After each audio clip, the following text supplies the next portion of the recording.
Yep, over here. I'm not sure. I think my husband may consider it infidelity for me to be here this morning at the conference. I have to check with him when I get home. But from a public policy point of view, my understanding of marriage contract was that it was more contractual to bring together what a man's daughter would bring into the marriage with what would go to another man, and that the reason government was in marriage was for the contractual passing of property from one generation to another, from one family to another, including the daughter, and then eventually just the dowry that came with. And in those marriages, my understanding is there's not a demand that they procreate and have other children. It was a contract to bring the property together. And I didn't hear you mention that at all. And I'm curious about that. Sure. So in the American context, that's not what marriage policy is about. So I didn't mention it because I don't actually think that's what the purpose of marriage is for, what the public policy purpose is for. It's true that in some societies in which you did have a strong emphasis on patriarchy and you had a strong emphasis on dowries and the joining of families, that marriage played that function. In our society, it largely hasn't. And I was talking about American marriage policy and why is the American state, both federal and the 50 states, in the marriage business. And it has much more to do with forming a stable community in which orderly procreation can take place. And that is we know that that requirement of the marriage? No, that's a good follow-up. No one has ever insisted that couples have to have children to be married. It's not that every marriage has a child, it's that every child has a mom and a dad. And that marriage tries to maximize the likelihood that that child will be raised by their mom and dad. And so the way that this works is that, one, it holds up an ideal that you should get married before you have kids in the first place. Second, you should stay married so that your kids have a mother and a father. That's what the state's trying to do with marriage. And so it's true that some marriages won't procreate, they won't have children. That does nothing to take away from the policy purpose of marriage, especially if even the infertile couple remains faithful to each other. It's very rare that we have infertility with both spouses. So let's say it's the wife who is infertile, but the husband remains faithful to her. He's not now creating fatherless kids and fragmented families with some other woman. So even in the case of the childless marriage, the public policy purpose of marriage is still being served by having that couple live out the truth about marriage. We'll go this way. So I recognize that hopefully this doesn't detract from your message and what you were saying to us and everything that you taught us, but I hope you might be able to address, you talked about how a father figure might be absent and a father figure is there, but I was wondering if you could comment a little bit about what if it was a negative father figure and how that might affect children, and how I realize that the government might not be important in this sort of decision, how this might actually help the situation, make it more positive. But maybe you could just talk about that. Sure. Sort of. Yeah, so the social science evidence that I cited wouldn't rule out the possibility or even the likelihood that bad parenting would have bad results for children. So a bad father figure, a father who abuses his wife, a father who abuses his children, that won't be good for that family. So to a certain extent, when I'm talking about marriage in the first part of the talk, in the philosophical part of the talk, it's to say that we're encouraging good behavior. Right? And so obviously if the spouses aren't actually loving each other, if they aren't loving their kids, if they're abusing one another or the children, then marriage isn't going to have some of the benefits that it could. But even that said, when the social scientists do this, and they control for various factors, they'll control for income, they'll control for education, but even with the handful of fathers who aren't good fathers, we still see that marriage has these benefits on average and for the most part. But that's not to deny that any given marriage, any given father, might actually be doing grave harm both to his spouse and to his children simply by not loving. And I think that gets to Professor Budiszewski's part, that marriage ultimately, it's a comprehensive union of love.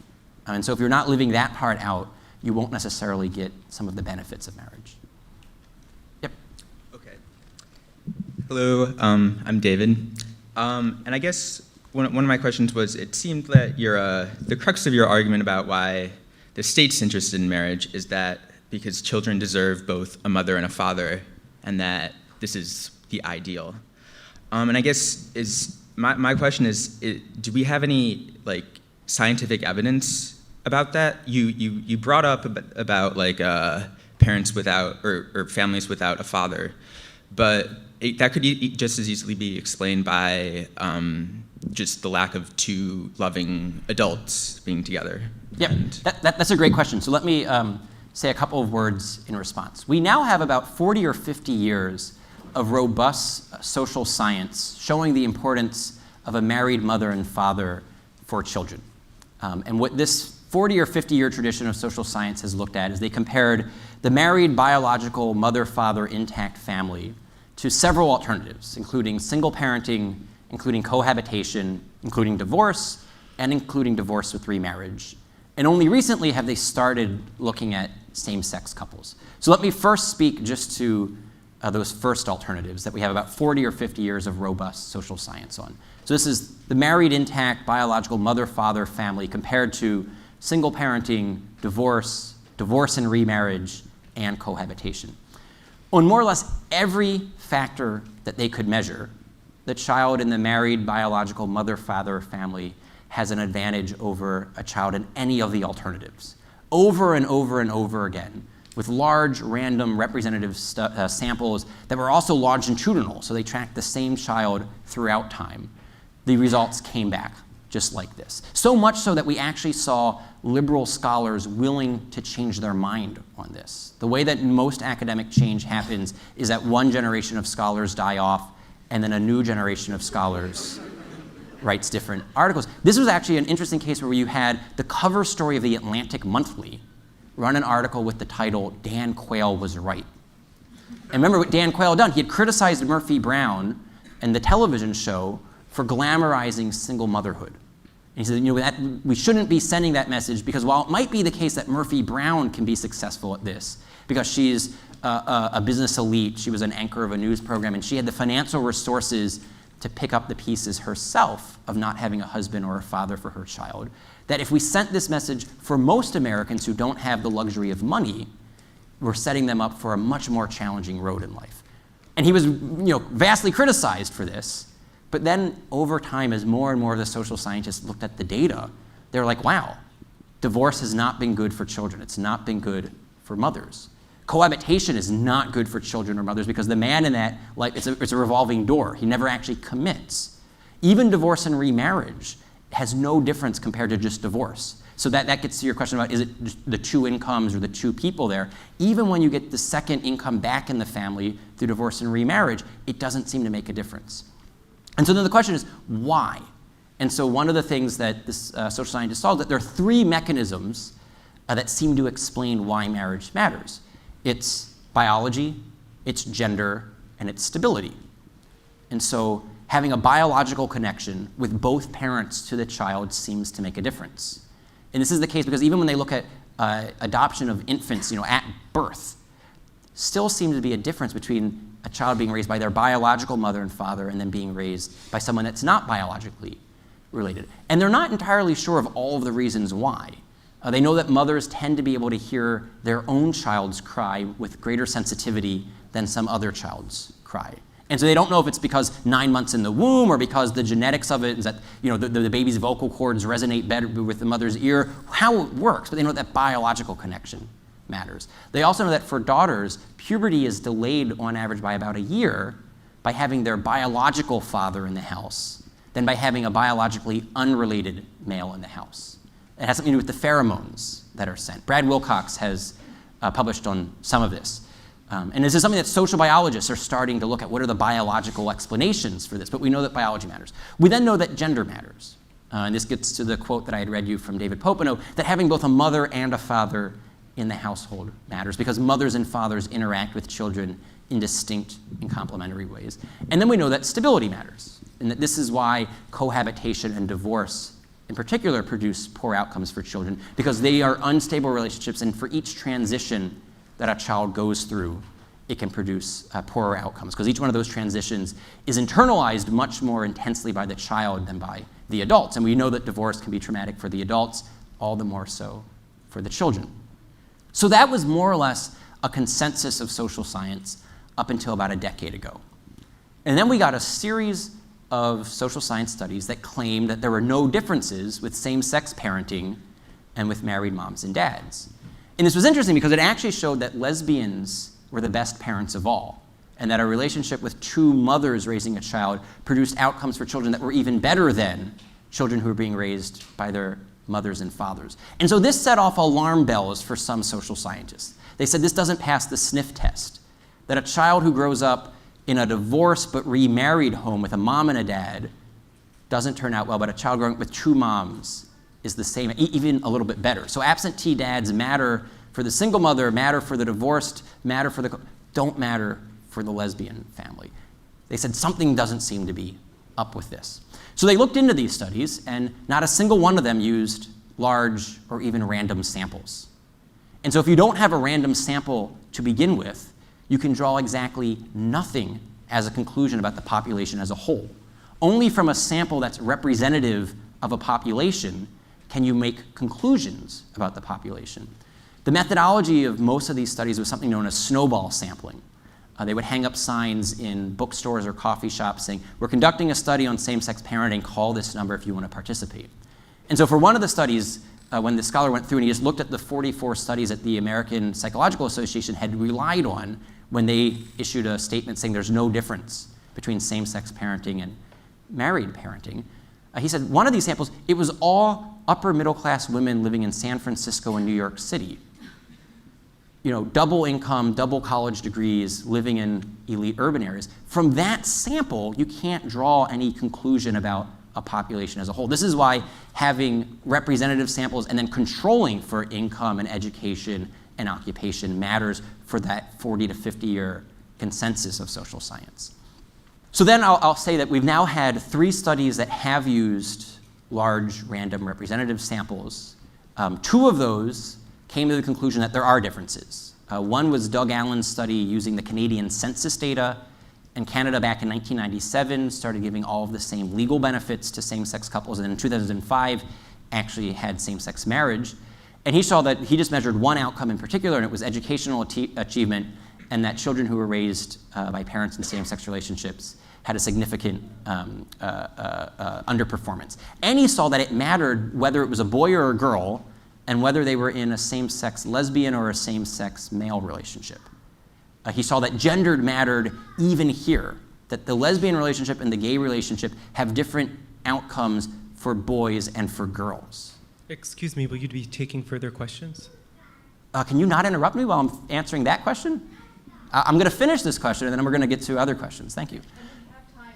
Yep, and we have half an hour, so there's no need. You will get your chance. So anyway, so the point here is that what they saw with this is that the outcomes were different, and that it mattered based upon both the gender distribution of the parents and on the children.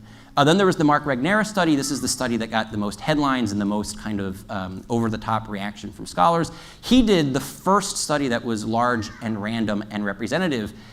He didn't identify many same-sex couples who were in 18-year-long relationships. And he put this up front. He's like, this is one of the challenges of doing large, random, representative sampling, is that you won't find many couples like that. But he did find couples who were in same-sex relationships and who were raising kids. And then he reported what the outcomes were. And he found on, I think it was like 13 of the 20-some outcomes that he measured, there were differences. So anyway, then there's one study by a scholar at UC Berkeley, is it, or UCLA? I forget which school, Doug Rosenfeld, and he saw that there were no differences. Other scholars then said, actually, you're controlling for the differences. And so there's some dispute about the methodology there, just like there's dispute about the Regnerus methodology. All of this is to say, to the question about scientific evidence, when it comes to same-sex parenting, we know very little, because it's a relatively new phenomenon in human existence. But there's very little reason to think that the same-sex parenting relationship wouldn't follow the general pattern of what we know from 50 years of good, robust social science, that biology matters, gender matters, and stability matters. It looks like you got up to the mic, so you probably want to ask a follow-up. Yeah. Well, I guess when you're talking about, I mean, I guess you brought up several other instances with like the divorced parent who gets remarried, cohabitation, but it seems that if two men or two women who are married and love each other faithfully, they have something that those other things lack, and that maybe that's the thing. And yeah, so I mean that's a possibility. So it could be the case that The reason that cohabitation and divorce and remarriage have these poor outcomes is because they're not stable, but that same-sex relationships, if they were stable, wouldn't have those problems. I'm open to that being a possibility. It still seems that wouldn't address the biological connection or the gender connection. But there are preliminary reasons to be skeptical about that. So what we know right now is that lesbian relationships are the most unstable of all. And it has nothing to do with homosexuality, it just has to do with gender distribution again. Women initiate 2/3 to 3/4 of all divorces in America.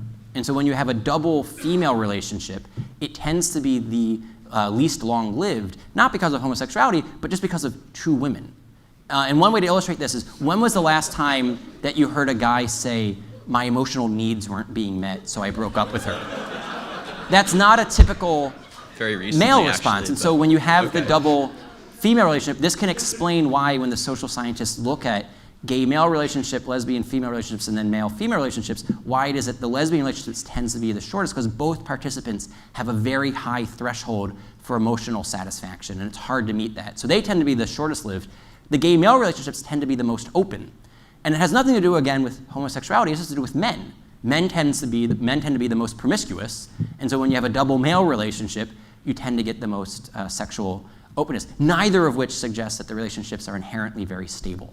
So that's why I think we even have reason to be skeptical about the stability, but I'm open to seeing what happens. But I do think we have good reason to be skeptical, and the preliminary science is supporting these conclusions. It's supporting which conclusions? So I think the Doug Allen study in Canada and the Mark Regnera study here in America are completely in keeping with the 40-year tradition. So once we had studies that were using large random representative sampling, those conclusions were perfectly in keeping with the previous 40 years, unlike the small, convenient snowball sampling that actually came to the conclusion that lesbians' relationships produce the best outcomes. And the other thing I'll add about that is that we know absolutely nothing about intentional motherless child rearing. We don't have a single study of same-sex gay parenting. Whenever we hear about single parenthood, it's always single mothers. Whenever we hear about same-sex parenting, it's always lesbian relationships. So we don't know that much scientifically about single father parenting or a gay male parenting. I'm going to go to this way so we can get to your question. Thank you for your talk, Ryan. Often I hear the argument about interracial marriage brought up, saying that these same exact arguments were made, saying interracial marriage is dangerous for the children, for society. So how do you suggest we best show that there really isn't a comparison between the same-sex gender and interracial marriages?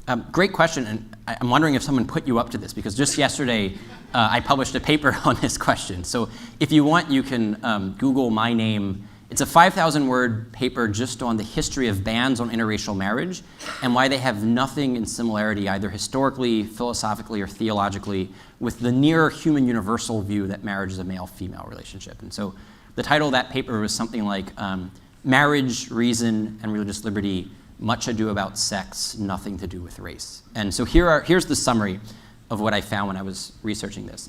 The US colonies, Maryland in particular, was the first political community in history to ever ban interracial marriage. And the reason it did so had nothing to do with marriage. It only had to do with racism and perpetuating the wicked regime of race-based slavery. So in America, we had slavery. It was based, classified on race. And in order to perpetuate a class of human beings that were being subjugated as slaves, you had to keep the races apart. And so they redefined marriage to make it based on race in a way that marriage had never been understood to be, precisely so that they could avoid the creation of interracial children that would then make a race-based slavery more difficult. When slavery was finally abolished, we then perpetuated this with our Jim Crow system.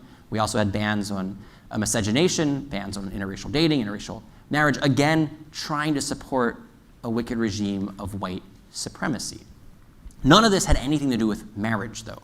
And so if you look through the great thinkers in human history, whether it's Plato, Aristotle, Cicero, Augustine, Aquinas, Luther, Calvin, Locke, Kant, Gandhi, Martin Luther King Jr., whenever they talk about marriage, they always talk about male and female, husband and wife, mother and father. They never talk about black and white, because race has nothing to do with what marriage is.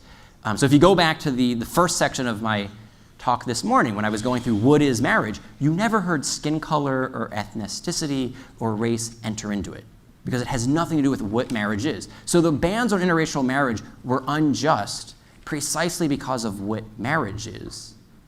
But that's why defining marriage as the union of a man and a woman is just precisely because of what marriage is. A man and a woman can unite in the marital act regardless of their race.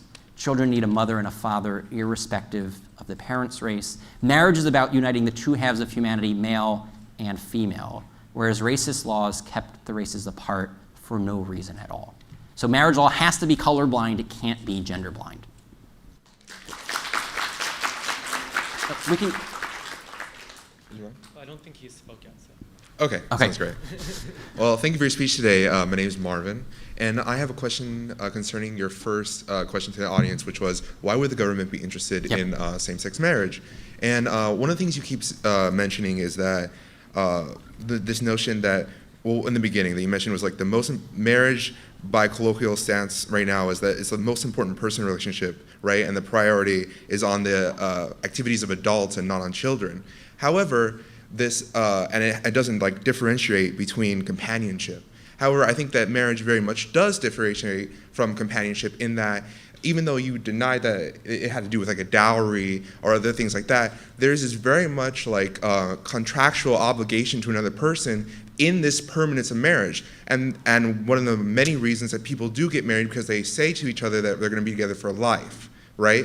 And this goes beyond the like notion of child rearing when it goes to like tax rights, it goes to medical rights, like next of kin, and it does have to do with who's going to inherit my like property, and also when we go in together to buy a house or any property that we do own, there's a whole bunch of entanglement that comes together from a permanent relationship, and thus when you go into marriage, you go into these laws that protect you and serve you as somebody who's going through life as a permanent couple. And how that would benefit the government is that it creates like a system in which people are encouraged to live together to become more economically viable. When you have two incomes, right? You have you put more into society.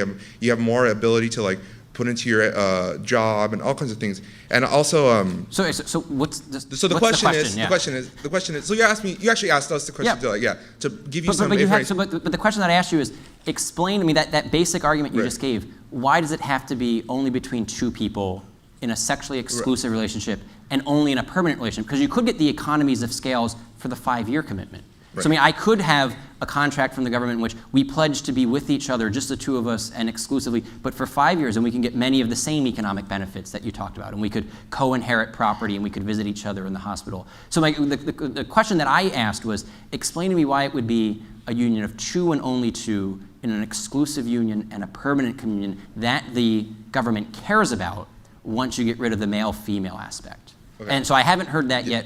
Yeah, no, you haven't. And actually, my question is more of a, I actually have a response in this that like, you asked why the government would be interested in having marriage between same-sex couple, and just give you those arguments for that, not necessarily why it can't be a throuple or why it can't be, monogamish and things like that. I don't really have an answer for that, but I do have an answer for it. It seems to me that you're saying that the government has an interest in contract law. Yeah, it does. And contracts can come in as many different sizes and shapes as consent comes in. Mm-hmm. So it sounds to me like you're actually arguing for the abolishment of marriage. And I think that's the logical conclusion of getting rid of the male-female aspect. That if you don't think marriage is about uniting male and female, husband and wife, mother and father, then you don't really think marriage exists. You think it's just contract law. And that's actually one of the consequences. The second consequence that I had mentioned is that if we go down this road, it'll lead us down this line of thinking of that we should just have contracts for consenting adults of whatever sizes and shape. Okay. No, that's an answer. Okay. No, I mean, this is good. I mean, like, yeah.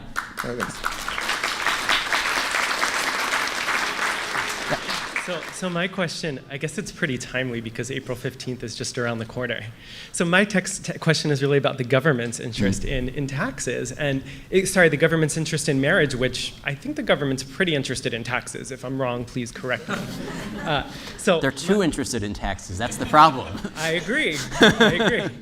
So my question is, if why should I not have the right to file a joint tax return? Why should I pay more taxes than a straight couple simply because I'm a minority? How is that not discrimination?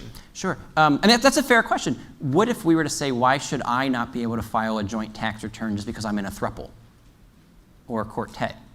I mean, so it seems to me what you're suggesting is that we just shouldn't have the tax code recognize marriage. No. All right, so then you think that we should have same-sex marriage for same-sex couples, but would you also extend marriage equality rights to the throuple? So my question really is, why should I, as a gay man, be denied the same right to file a joint tax return with my potential husband that a straight couple And has? I want to play out what principle you're acting on, because I would hope that you're not just doing special pleading, that you want protection for your rights but not for all Americans' rights. So I would hope that you wouldn't be saying that you want special tax treatment but I don't care about the throuples. So I want to see what principle you're acting on. And does the principle that you're hoping to vindicate to protect your rights also extend to protect the rights of the throuple?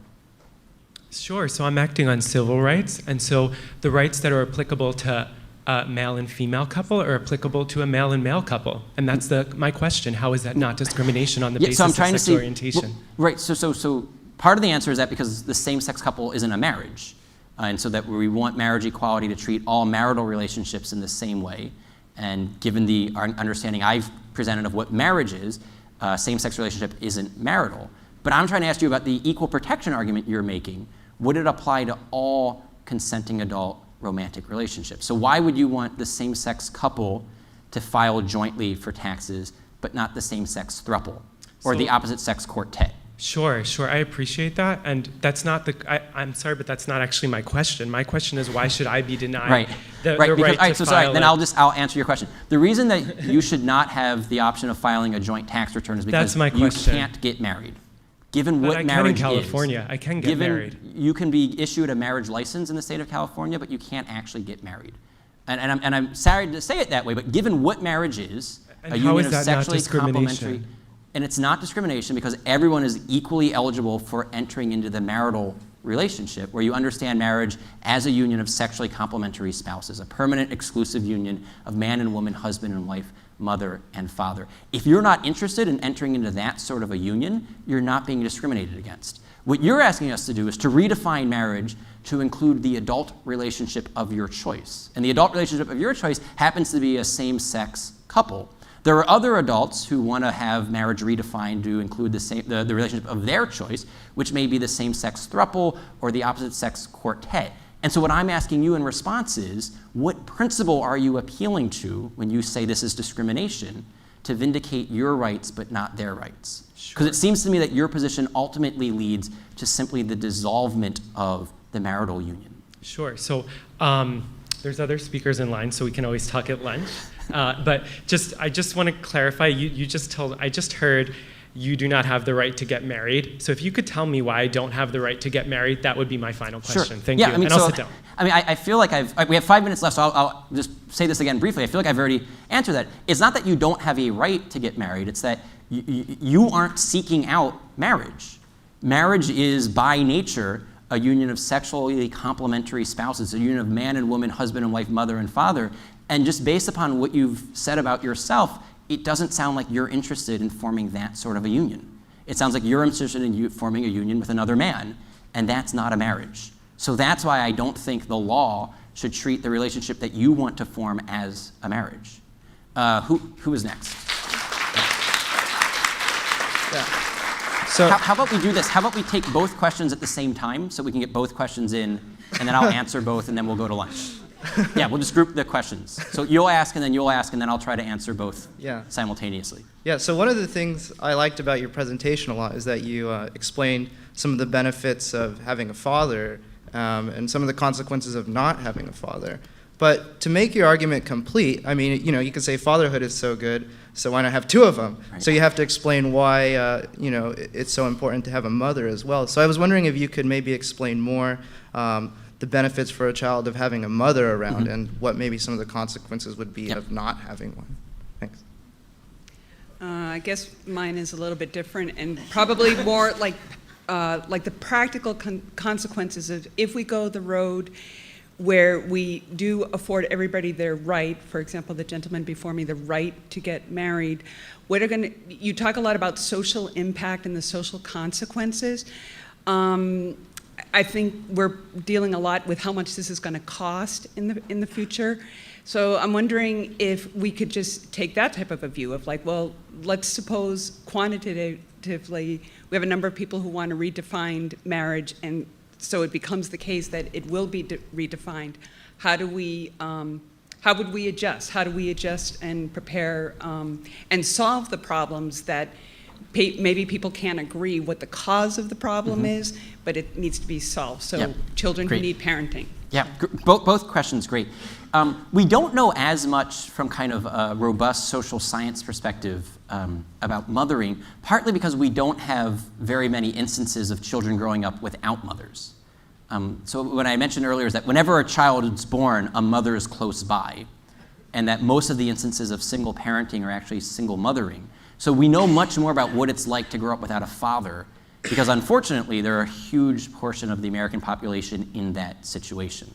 And so the scientists have been able to study that particular situation with greater delicacy than mothering. But we know that on average, mothers tend to be the more nurturing, the more compassionate, the more supportive.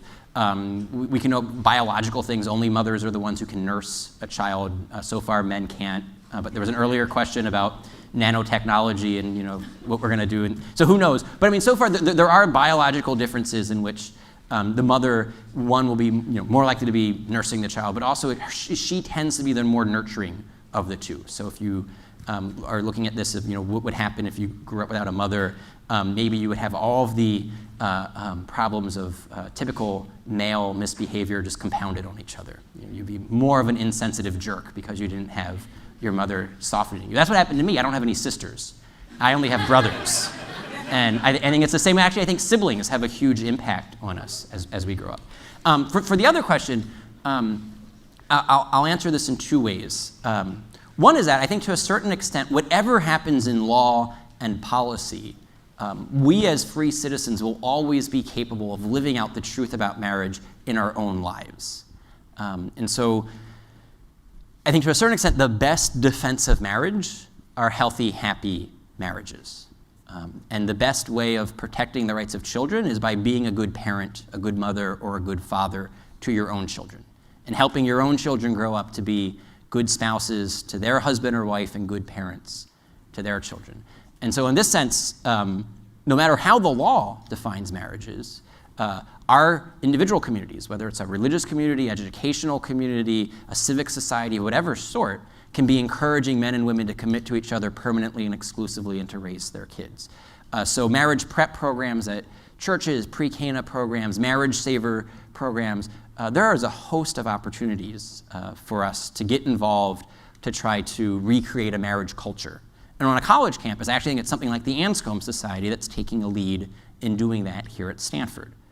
Doing that in terms of educating students about the importance of marriage, educating students in terms of Dr. Budiszewski's talk about the importance of the virtue of chastity, about preparing yourselves now as an 18 or a 19-year-old so that when you're 25 and you're getting married, you can be a faithful spouse, you can be a good husband, a good wife, be a good mother, a good father, that those habits are either developing now into virtues or developing now into vices.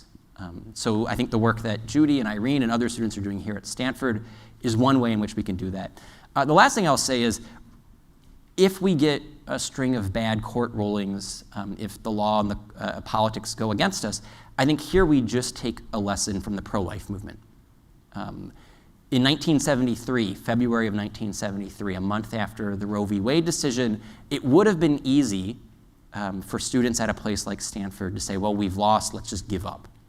But they didn't. And so Professor Bryson was one of the pro-life leaders here, probably 20 years after that, leading the pro-life movement here. But there have been pro-life leaders for the past 40 years who have refused to accept Roe v. Wade as the truth about the Constitution when it comes to unborn children, or the truth about unborn children. And so for 40 years, we've had philosophers and embryologists and biologists and lawyers making intellectual arguments, vindicating the rights of the unborn. We've had statesmen like Henry Hyde and Ronald Reagan and Ed Meese crafting the public policy and the legal policies.